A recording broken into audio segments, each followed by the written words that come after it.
साथियों, पिछले कई दिनों से लगातार हम लोग भारतीय जनता पार्टी की सरकार की चीन नीति पर हमला बोल रहे हैं। उसका कारण बड़ा स्पष्ट है। प्रधानमंत्री बार बार चीन के राष्ट्रपति के सामने नतमस्तक होते हुए दिखते हैं। यहां तक कि गलवान घाटी में जो हमारे 20 बहादुर सैनिकों की शहादत थी, प्रधानमंत्री ने चीन को क्लीन चिट देकर उस शहादत को भी नकार दिया, उनकी शहादत का भी अपमान किया। हमारे सेना के हाथ बंधे हुए हैं, प्रधानमंत्री ने खुद बांधे हैं। मैं आपको कारण बताता हूं। प्रधानमंत्री की चीन परस्ती आज से नहीं शुरू हुई। यह चीन परस्ती तब से शुरू हुई जब वो गुजरात के मुख्यमंत्री थे। अमेरिका उनको वीजा नहीं दे रहा था। चीन ये बार बार चले जाते थे क्योंकि वहां वीजा उनको आसानी से मिल जाता था। लगातार चीन जाते थे। वहां क्या उनके संबंध बने चीन से हमें नहीं मालूम। चीन के बड़े बड़े अधिकारियों को, मंत्रियों को गुजरात बुलाते थे। धौलेरा जो इंडस्ट्रियल सिटी बन रही है, 43,000 करोड़ के करारनामे चीनी कंपनियों के साथ किए। अपना लघु उद्योग, अपना मध्यम उद्योग बर्बाद कर दिया, लेकिन चीन की कंपनियों को पलक पावड़े बिछा बिछा कर जमीनें दी गई। ये गुजरात में किया, ये मुख्यमंत्री ने किया। मुख्यमंत्री का नाम नरेंद्र मोदी था। यहां तक कि नरेंद्र मोदी जी की चीन परस्ती का यह आलम है कि गुजरात के स्कूलों में मैंडरिन कंपलसरी करने की भी एक योजना ले आए थे। वो नहीं हो पाई, कांग्रेस ने उसका विरोध भी किया। भारतीय जनता पार्टी के नेता, 13 नेता चीन कम्युनिस्ट पार्टी के स्कूल, जिसको पार्टी स्कूल कहा जाता है, वहां पढ़ने गए। 2014 में गए। क्या पढ़ के आए हमें नहीं मालूम। क्यों इतनी करीबी, कितनी घनिष्ठता चीन के साथ, हमें नहीं मालूम। मैं आपको एक और बात बताना चाहता हूं। ये बार बार कांग्रेस के विषय में बात करते हैं। चीन को सबसे करारा जवाब राजीव गांधी की सरकार ने ऑपरेशन फैल्कन में 1986 में दिया, जब इसी तवांग सेक्टर में चीन ने कुछ शैतानी करने की कोशिश की। उस वक्त जनरल सुंदर जी थे।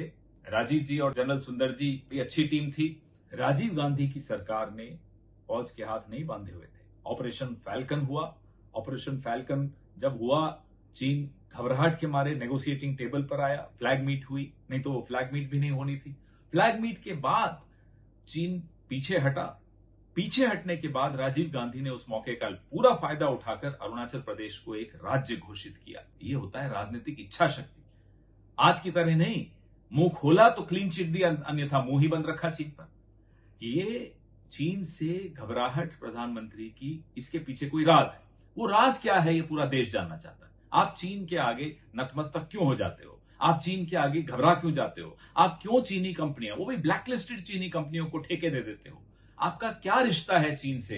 ये हम बार बार पूछते हैं। इसलिए पूछते हैं क्योंकि कुछ तो है जो आप छिपा रहे हो, कुछ तो है जो चीन को पता है और हमें नहीं पता। इनका एक बहाना है कि हम बॉर्डर पे इंफ्रास्ट्रक्चर मजबूत कर रहे हैं, इसलिए चीन परेशान हो रहा है। माफ कीजिएगा, बॉर्डर पे इंफ्रास्ट्रक्चर मजबूत करने का पहला कदम 7th प्लान में 1986 में राजीव गांधी की सरकार ने उठाया था, जब BADP लॉन्च किया गया था। तब से अब तक लगातार हर सरकार ने बॉर्डर इंफ्रास्ट्रक्चर को मजबूती दी है। मनमोहन सिंह सरकार ने 2000 किलोमीटर लंबा ट्रांस अरुणाचल हाईवे की शुरुआत उस सरकार ने की थी। ईटानगर रेलवे स्टेशन किसने कंप्लीट किया? मनमोहन सिंह सरकार ने बनाया था। 6 एडवांस लैंडिंग किसने बनाए? मनमोहन सिंह सरकार ने बनाए। अरुणाचल प्रदेश में इतने लैंडिंग फैसिलिटीज जो दी हैं, वो मनमोहन सिंह सरकार ने दी है। तो ये कह देना कि मोदी सरकार ने जो सबसे बड़ा धोखा किया भारत की सेना के साथ, वो है माउंटेन स्ट्राइक कोर को रोक देना। Mountain strike corps Congress party की देन थी, मनमोहन सिंह सरकार की देन थी। चीन इससे घबरा रहा था। मनमोहन सिंह सरकार के जाते ही और मोदी सरकार के आते ही माउंटेन स्ट्राइक कोर को रोक दिया गया। आखिर कारण क्या था? क्या दबाव था मोदी सरकार पर? किसका दबाव था मोदी सरकार पर कि माउंटेन स्ट्राइक कोर का काम रोक दिया गया? क्यों उसको आपने बजट नहीं सैंक्शन किया? क्यों आपने उसको एकदम ठंडे बस्ते में डाल दिया? क्या चीन का दबाव था? और अगर चीन का दबाव था, तो आखिर कारण क्या है कि चीन के आगे आप दब जाते हैं, मोदी जी?